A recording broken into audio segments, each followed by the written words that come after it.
Salam sehat. Kita berjumpa lagi untuk kelanjutan bacaan pelajaran sekolah sahabat dewasa kita. Hari ini di tanggal 6 Agustus dengan judul Pendalaman. Dalam konteks apa yang terjadi pada Yusuf dengan istri Potifar, Ellen White menulis, "Ini adalah contoh bagi semua generasi yang harus hidup di bumi. Tuhan akan menjadi pertolongan yang selalu hadir dan rohnya menjadi perisai. Meskipun dikelilingi dengan godaan yang paling berat, ada sumber kekuatan yang dapat mereka gunakan dan untuk melawan mereka. Betapa sengitnya serangan terhadap moral Yusuf. Itu datang dari salah satu pengaruh yang paling mungkin untuk menyesatkan. Namun betapa cepat dan tegas itu ditolak. Dia telah menempatkan reputasi dan minatnya di tangan Tuhan.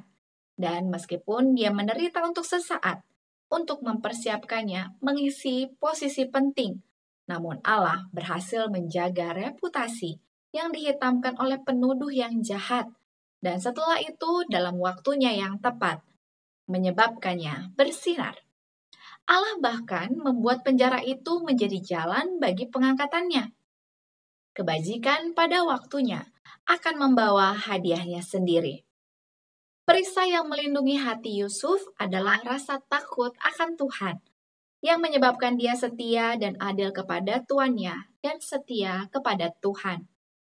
Dia membenci rasa tidak berterima kasih yang akan membuatnya menyalahgunakan kepercayaan tuannya, meskipun tuannya mungkin tidak akan pernah mengetahui fakta itu. Tertulis dalam The Spirit of Prophecy oleh Ellen White volume 1 halaman 132. Pertanyaan-pertanyaan untuk diskusi. Yang pertama, menjadi seorang Kristen sekedar nama atau Advent secara budaya tidak akan membantu kita menemukan istirahat dalam hubungan kita. Apa perbedaan-perbedaan antara Advent kultural dan orang percaya sejati? Ini sama seperti seakan-akan orang Advent KTP dan juga orang Advent yang benar-benar menghidupkan firman Tuhan. Sama seperti kalau dalam Alkitab, perbandingan antara murid-murid Yesus yang berkomitmen untuk meninggalkan dosa mereka dan bahkan banyak dari antara murid Yesus yang mati syahid dibandingkan dengan orang-orang Farisi yang hanya mengikuti teori budaya saja dan hanya melihat kesalahan orang lain tanpa menghidupkan firman itu sendiri. Tentunya ada banyak contoh di dalam Alkitab, dan saya pun belum terlepas dari dosa-dosa itu. Saya belum juga berani menyatakan bahwa saya adalah orang percaya yang sejati. Tetapi saya mau ada kesempatan terus dan saya mau gunakan kesempatan itu dengan pertolongan Tuhan untuk menjadi pribadi yang lebih baik, seorang Kristen yang diharapkan oleh Tuhan. Itulah juga tentunya harapan kita bersama. Pertanyaan nomor 2. Saudari X baru saja bergabung dengan gereja. Dia menikah dengan orang yang tidak seiman. Dia mencintai suaminya, tetapi suaminya tidak menyukai perubahan yang dia lihat dalam diri sang istri. Apa yang akan menjadi nasihat Anda berdasarkan prinsip-prinsip Alkitabiah kepada anggota gereja baru Anda?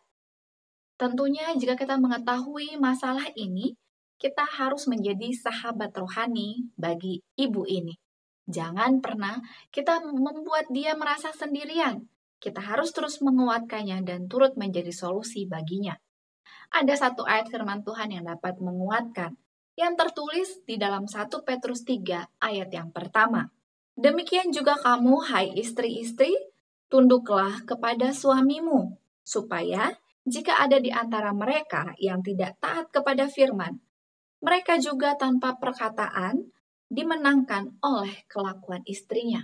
Kita dapat memberikan kekuatan bahwa teruslah mendoakan suami Anda sehingga satu saat nanti Tuhan akan bekerja melalui Roh Kudus agar ia pun dapat turut bersama-sama dimenangkan di dalam kebenaran. Selanjutnya, penulis Rusia Leo Tolstoy menulis, semua keluarga yang bahagia adalah sama. Setiap keluarga yang tidak bahagia dengan caranya sendiri. Semua keluarga, sampai taraf tertentu, menderita penyimpangan fungsi. Karena semuanya terbuat dari orang berdosa. masing-masing membawa penyimpangan fungsinya masing-masing ke dalam hubungan keluarga. Bagaimana masing-masing kita dengan rahmat Allah berupaya mengikuti prinsip-prinsip Alkitab tentang cinta, pengampunan, memikul beban, dan sebagainya untuk membawa penyembuhan bagi hubungan keluarga kita? Pertanyaan ini dapat kita jawab dengan situasi yang telah dialami oleh Yusuf. Kita sudah mempelajari sepanjang minggu ini bagaimana hubungan dalam keluarga Yusuf yang dipenuhi dengan persaingan, ingin selalu mendapatkan kasih sayang dari Yakub. Namun pada akhirnya Yusuf memiliki prinsip yang kuat karena takut akan Tuhan. Meskipun dia tahu dia disakiti oleh saudara-saudaranya, pada akhirnya dia tetap memberikan pengampunan, menolong saudara-saudaranya dalam keadaan sulit, dan juga ada penyembuhan di dalam keluarga Yusuf. Jika mungkin di antara masing-masing kita dalam keluarga memiliki penyimpangan fungsi masing-masing, dan semuanya tetap memiliki solusi yang sama, yaitu berpeganglah kepada firman Tuhan, karena janji Allah itu pasti. Tuhan akan menolong kita setiap kita dalam keadaan susah. Terakhir, begitu banyak orang memiliki pengalaman tentang hal-hal yang berjalan baik bagi mereka dan keluarga mereka ketika tiba-tiba secara tak terduga terjadi tragedi. Pada saat-saat seperti ini, mengapa berpegang teguh pada iman, berpegang teguh pada janji-janji dalam firman Tuhan begitu penting? Khususnya ketika saat-saat yang baik, mengapa penting untuk bersiap secara rohani untuk waktu yang buruk? Ya, kita harus terus berjaga-jaga, baik itu keadaan yang menyenangkan maupun keadaan yang menyedihkan. Untuk itu, memiliki sahabat rohani itu dapat menjadi solusi yang baik.